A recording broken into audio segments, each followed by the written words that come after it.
Про нас долго говорили в мировой прессе, что мы якобы не хотим, чтобы сюда приезжали эксперты по расследованию трагедии, случившейся с самолетом, по гибели почти 300 мирных людей. Это ложь и клевета, еще раз говорю об этом. Мы с самого начала ждали, звали экспертов, любых экспертов, из любых организаций, любых стран. Ждали международных экспертов, потому что мы максимально заинтересованы в объективном, можно мне не мешать, в объективном расследовании событий. Отойдите подальше, если можно. В объективном расследовании событий, в объективном расследовании этой трагедии. Сейчас, сегодня, до нас наконец добрались 3 голландских экспертов. Это эксперты по авиационной безопасности. Сейчас, вместе с представителями ОБСЕ, они работают на месте трагедии. Опять-таки, сегодня мы ждем приезда 12 представителей Малайзии, 12 малайзийских экспертов. Они сейчас сюда едут, мы с ними находимся на связи, телефонной связи. Но тут начинаются всякие загадочные события. Во-первых, очень странно нам поведение киевской стороны, хотя, в общем, на самом деле ничего, конечно, странного нет. То есть киевская сторона сделала все для того, чтобы эксперты сюда не поехали. Этих экспертов запугивали, говорили им, что здесь с ними произойдет что-то ужасное, что им ехать сюда не надо. Но вот некоторые люди, храбрые, они решились ехать. И 12 человек из Малайзии, они едут сюда. Едут они сюда из Харькова. Правда, как вы знаете, сейчас у нас ситуация такова, что в городе начались бои. Они начались и в районе Авдеевки, и в районе Ясиноватой. Это как раз то место, через которое должны, в принципе, проезжать эксперты. Эксперты до нас до сих пор еще не доехали, 12 человек. Но поскольку мы надеемся на то, что обстановка в ближайшее время улучшится, военная обстановка, перестанут бить грады, заходить сушки, то мы очень надеемся, что все-таки эти эксперты к нам прибудут. Как только они к нам прибудут, мы им гарантируем максимальную степень безопасности и любые самые лучшие, самые комфортные условия для их работы и деятельности. На сегодняшний день в Терезе стоит поезд-рефрижератор из 5 вагонов, в которые мы собрали и продолжаем собирать тела погибших людей. На сегодняшний день в этом поезде уже находится 282 тела. К сожалению, еще, если я не ошибаюсь, 16 тел нами не обнаружено. Подчеркиваю, к телам погибших мы относимся со всем, с максимальным уважением. Мы не вскрываем эти тела, в том числе имея в виду традиции ислама. Часть погибших исповедовала именно эту религию, и поэтому мы относимся к любому телу с максимальным уважением. Несмотря на то, что представители ОБСЕ, скажем так, намекали нам на нежелательность сбора тел, мы, тем не менее, пошли на сбор тел до того, как все эксперты собрались здесь, именно потому, что мы не можем оставлять тела на жаре и на съедение диким зверям, диким собакам, диким лисам. Сейчас 282 тела находятся в Терезе в рефрижераторе. Вопреки слухам, никакого поезда с телами никуда не поехало. Этот поезд находится в Терезе. Он не поехал ни на Киев, ни на Харьков. На нас пытаются надавить из Киева всякие прекрасные люди для того, чтобы мы отправили этот поезд с телами или в Киев, или в Харьков, или в Днепропетровск, или в Мариуполь. Места называются какие-то все самые разные. Мы надеемся, что сейчас прибывшие эксперты и те, которые прибудут в ближайшее время, смогут начать свою работу. Если эксперты захотят обследовать эти тела там, где им удобно, неважно где, в Киеве, в Харькове, в Мариуполе, где угодно, тогда мы готовы будем отправить этот поезд. Тогда мы сможем отправить этот поезд. Но мы его отправим под международным контролем, под контролем представителей ОБСЕ, с которыми мы вчера поздно вечером разговаривали, под контролем международных экспертов.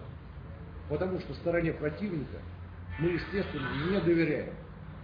Мы понимаем, что наш противник заинтересован в том, чтобы уничтожить любые улики, связанные с этой трагедией, поскольку все эти улики будут доказательствами его вины.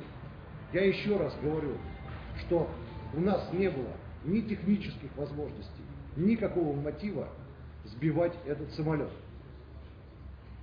И еще раз говорю о том, что у противника имелись и технические возможности, и совершенно четко определенный мотив для того, чтобы этот самолет был уничтожен. И мирные люди бы погибли. Поэтому мы сделаем все для того, чтобы эта трагедия была расследована. Но, как вы знаете, эта трагедия не единственная. На этой земле трагедия огромная, большая. И она состоит из массы мелких, маленьких, казалось бы, мелких и маленьких трагедий, индивидуальных. За эти дни, которые прошли с тех пор, как был сбит этот самолет, погибли еще десятки, а на самом деле сотни людей и сотни мирных жителей. Их, скорее всего, не меньше, чем то количество, которое погибло в этом самолете, а скорее всего уже и больше. Наши города и населенные пункты бомбят, обстреливают из градов, из артиллерии, гибнут мирные жители. Вот сейчас в Октябрьском районе в бомбоубежище тоже находится 3 сотни мирных жителей, которые там скопились, потому что по их району шел обстрел из градов. Сейчас мы их оттуда будем эвакуировать, уже эвакуируем. Но это 300 выживших. А есть еще какое-то, пока нам неизвестное количество погибших. Я вам хочу сказать, что, учитывая всю эту огромную трагедию, мы по-прежнему призываем к установлению мира на этой земле. Мы готовы на консультации о прекращении огня. Те, которые были прерваны, потом возобновлены в видеорежиме. Но все эти консультации свелись к обсуждению проблемы сбитого самолета. Мы надеемся на то, что консультации возобновятся.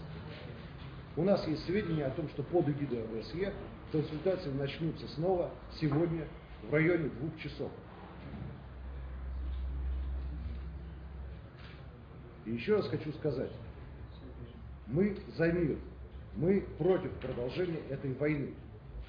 Но наш противник, пользуясь случаем, пользуясь тем, что он настраивает мировое сообщество против нас, пользуясь тем, что он не дает на самом деле международным экспертам провести расследование, останавливает их здесь, он понимает, что ему не нужно это расследование на самом деле. Наш противник стремится к тому, чтобы уничтожить нас, уничтожить народ Донбасса в самое ближайшее время. Поэтому сейчас он ведет активное наступление на наши позиции и на наши города. Вы знаете, что сегодня, уже скорее всего знаете, что сегодня противником захвачен населенный пункт Дебальцево. Атаки противника идут по всему фронту. Я не буду вам говорить о том, что происходит по Луганску. Сейчас бои идут на окраинах Донецка. Эти бои достаточно успешны для нас. Мы наносим противнику очень существенные удары. Но мы понимаем, что на стороне противника огромный перевес не столько в живой силе, с живой силой у него все плохо. Нормальной пехоты у него практически нет. У него огромный перевес в технике, прежде всего в бронетехнике, и, естественно, за ним все небо. Вся авиация есть только у противника. Поэтому, естественно, бои носят тяжелый и затяжной характер.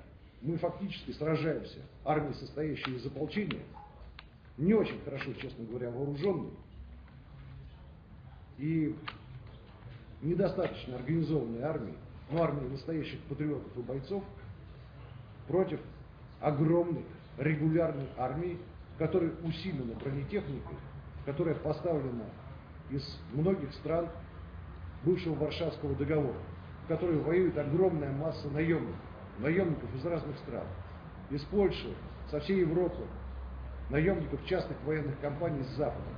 То есть получается так, что мы армией ополченцев воюем, простите, с очень многими странами, как входившими в Варшавский договор, так и не входившими.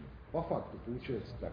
Де юре мы ведем необъявленную войну с Украиной, а де-факто мы воюем как-то с очень большим количеством стран.